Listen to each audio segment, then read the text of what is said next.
Pensez-vous que l'article 16 peut être dégainé? Ah oui, alors ça c'est une question que j'entends beaucoup.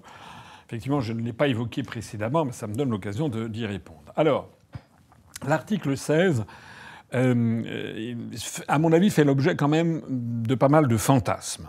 Parce que, j'ai déjà eu l'occasion de le dire, mais j'y reviens, l'article 16 de la Constitution est quand même un article qu'on appelle les pleins pouvoirs. Alors les gens se disent les pleins pouvoirs, donc c'est absolument incroyable. Macron va avoir les pleins pouvoirs. L'article 16 n'a été utilisé qu'une seule fois dans la Ve République. C'est la fois de... c'était en 1962 également, dans avec l'affaire du putsch des généraux d'Alger. Voilà, c'était en avril 1962. Il y a eu donc 4 généraux, vous connaissez, avec Jouhaud, Salan, etc., Chasles, et qui ont fait un putsch pour ne plus obéir au pouvoir parisien dans le cadre de la guerre d'Algérie. Et donc, c'est le fameux discours de De Gaulle qui dénonce un carteron de généraux en retraite et qui... voilà. Et donc, il déclenche à cette occasion l'article 16. Alors, l'article 16, quand vous le relisez, alors là, je ne l'ai pas sous les yeux, mais peut-être vous pourriez le chercher pendant que je parle et puis quelqu'un va le lire à haute voix. Vous l'avez ? Ça arrive dans... Voilà. L'article 16, en fait... Il a été conçu à une époque où il y avait le président de la République qui était élu pour un septennat et où il y avait un Premier ministre qui faisait au maximum un quinquennat puisque la durée de législature était de 5 ans et où il y avait une parfaite répartition des tâches. Le président de la République était, comme l'avait dit Charles de Gaulle, le garant de l'essentiel. C'était lui qui s'occupait de la stratégie de la France sur long terme. En revanche, l'article 20 de la Constitution précisait bien que c'était le gouvernement qui conduit la politique de la nation et donc le Premier ministre. Donc il faut bien comprendre que dans l'article 16, quand il a été rédigé, s'inscrivait dans ce que certains constitutionnalistes ont appelé une diarchie, c'est-à-dire 2 dirigeants au sommet, le président de la République qui règne d'une certaine façon, une espèce de roi républicain au-dessus de la mêlée et qui n'intervient pas au jour le jour, mais qui tranche sur les grands sujets, les grands choix économiques, industriels, diplomatiques, militaires, etc. Et le Premier ministre qui, lui, gère au quotidien la politique de la nation. Donc l'article 16 revenait en fait à mettre de côté le Premier ministre et ce que le président de la République, d'un seul coup, prenait en lui-même la fonction de Premier ministre et dirigeait directement. Mais depuis l'affaire du quinquennat, depuis également le fait que nous avons transféré des quantités de pouvoir à des institutions étrangères, à la Commission européenne, à la Cour européenne des droits de l'homme, à la Cour de justice des communautés de l'Union européenne, à la Banque centrale européenne, à l'OTAN, en réalité, le pouvoir qui reste dans les mains du président de la République et du Premier ministre est devenu un pouvoir très affaibli parce que c'était en 1958 lors de la rédaction de la Constitution. Et donc, aujourd'hui, le fait que M. Macron prendrait les pleins pouvoirs, il prendrait le pouvoir de qui, en fait? Il prendrait le pouvoir de Gabriel Attal. Mais il l'a déjà fait, en fait. Alors, vous avez l'article 16 ? Oui. D'ailleurs, je vous informe que le président de la République prendra la parole demain soir à 20h à l'Élysée. Ah, très bien. Alors... On l'a pas entendu, vous pouvez le répéter. D'accord. Alors, voilà. Donc, le président Macron va parler demain soir à l'Élysée. Ça va barder. On va encore nous faire, qu'il va nous vouloir sans doute refonder, revisiter, réinterpréter, etc. La galaxie entière. On peut compter sur lui. Alors, est-ce que vous pouvez nous lire l'article 16 ? L'article 16, alors c'est un peu long, mais je vais vous faire le principal. Lorsque les institutions de la République et l'indépendance de la... Attendez, je remets le micro pour les spectateurs.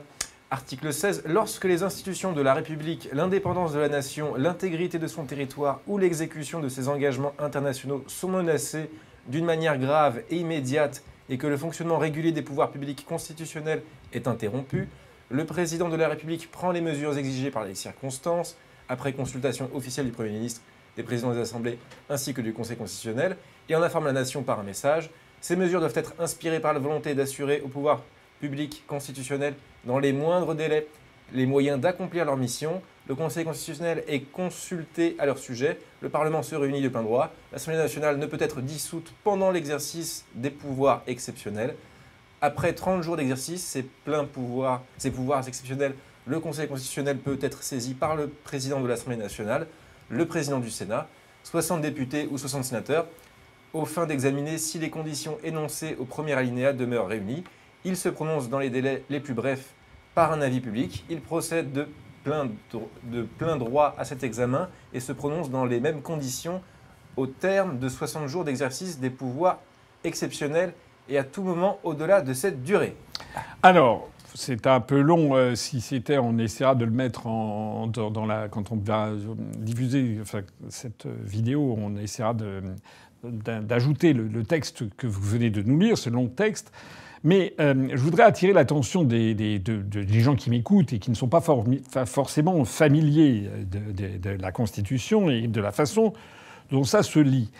Cet article 16, comme vous le voyez, commence par énoncer un certain nombre de conditions pour que l'article 16 puisse être appliqué. Et vous voyez bien que cet article 16 ne peut pas être appliqué comme ça. Il ne peut pas être appliqué tout simplement par la volonté du prince. Il faut encore qu'il y ait des conditions qui soient respectées, enfin qui soient réunies, et que ces conditions soient d'ailleurs validées par le Conseil constitutionnel et par, du moins, les présidents des assemblées ont leur mot à dire. En 1962, lorsque De Gaulle a actionné les pleins pouvoirs de l'article 16, il y avait objectivement les conditions qui viennent d'être énoncées étaient réunies, puisqu'il y avait une des conditions, c'est par exemple l'interruption du fonctionnement régulier des pouvoirs publics. Ben oui, il y avait un putsch. Il y avait une rébellion militaire qui refusait, dans les départements français d'Algérie, d'appliquer la loi de la République et les décisions du gouvernement.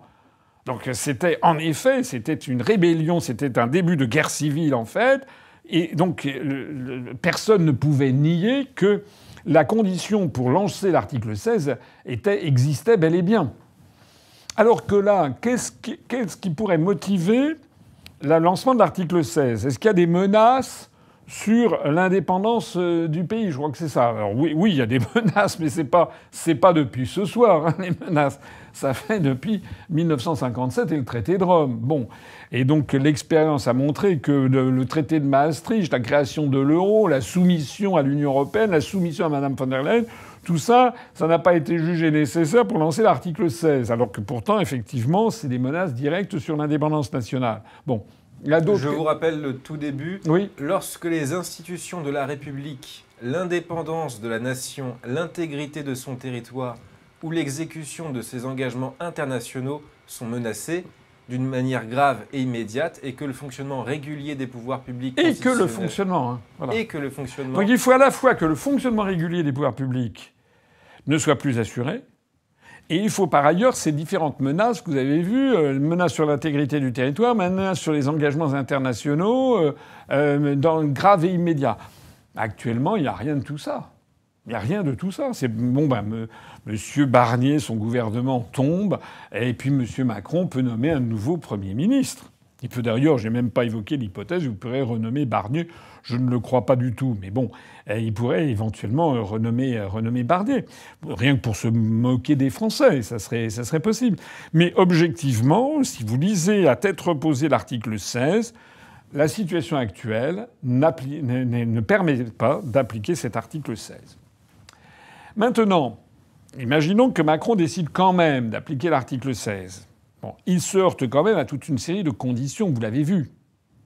C'est-à-dire qu'il a en fait les mains à peu près libres pendant 30 jours, mais seulement 30 jours. C'est-à-dire ça nous mène jusqu'au 1er janvier.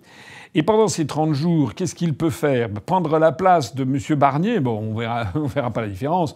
Un Barnier avait été transformé en ectoplasme, comme auparavant Gabriel Attal était un ectoplasme, comme Madame Borne était un ectoplasme. Tous ces gens qui tremblent devant M. Macron, on se demande bien pourquoi d'ailleurs. Bon.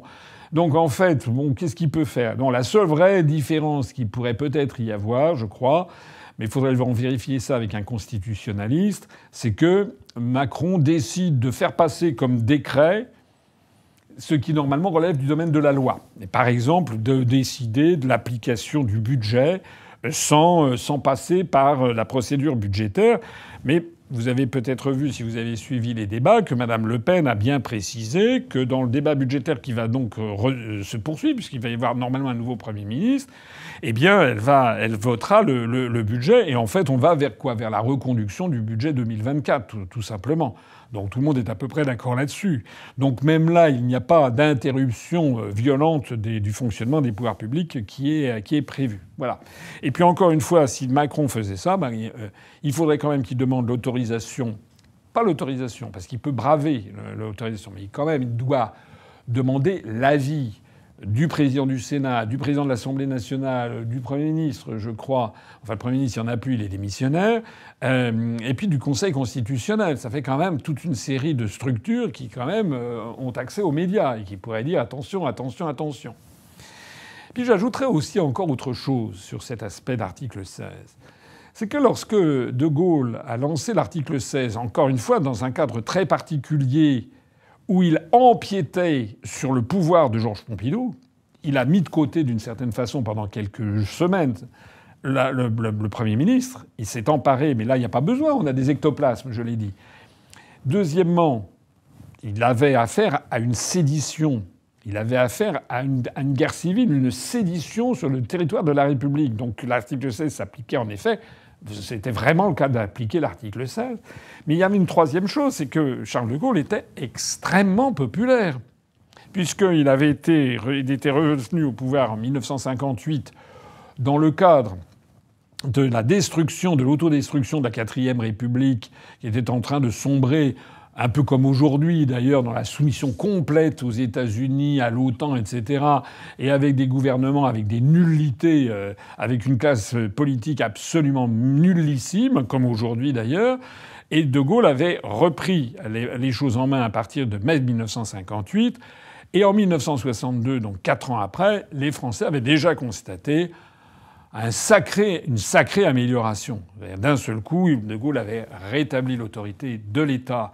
De Gaulle avait réassemblé, avait mis fin à la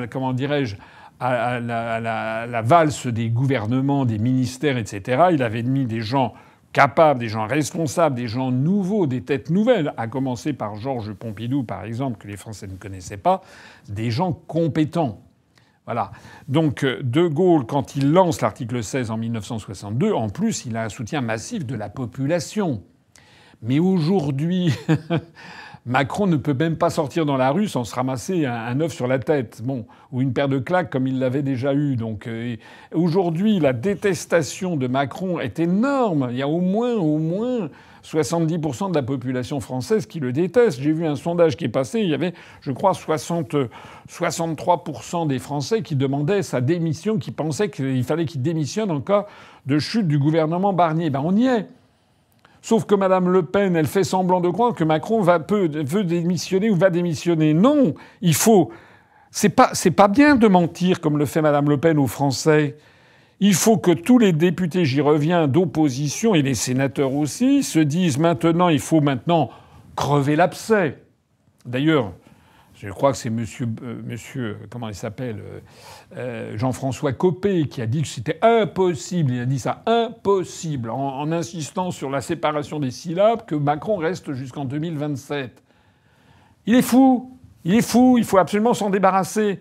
Donc maintenant, c'est lui le dernier obstacle, il faut lancer la destitution. C'est ça la bonne chose à réaliser. Alors on peut être sûr que demain soir, Macron va encore embobiner en disant « j'ai bien écouté, donc je vais consulter, il faut réinventer la citoyenneté française », enfin toutes ces histoires à la... Voilà. Alors conclusion sur cette question d'article 16, il n'aura pas, je pense, le concours de la population française pour éventuellement assouvir des politiques qui seraient des politiques complètement dictatoriales. En tout cas, il n'a pas besoin d'ailleurs de le faire, puisque c'est en fait un dictateur. Voilà. Il a piétiné la Constitution, il n'a pas besoin de changer brutalement. Il ne va pas envoyer des chars dans les rues, il n'y a pas besoin, puisque les Français se sont pour l'instant pliés, grâce notamment au soutien des médias, et des pseudo-instituts de sondage, ils se sont pliés à la dictature macronienne. Donc je ne vois pas très bien. Je crois qu'il faut un peu arrêter de fantasmer sur cette histoire d'article 16.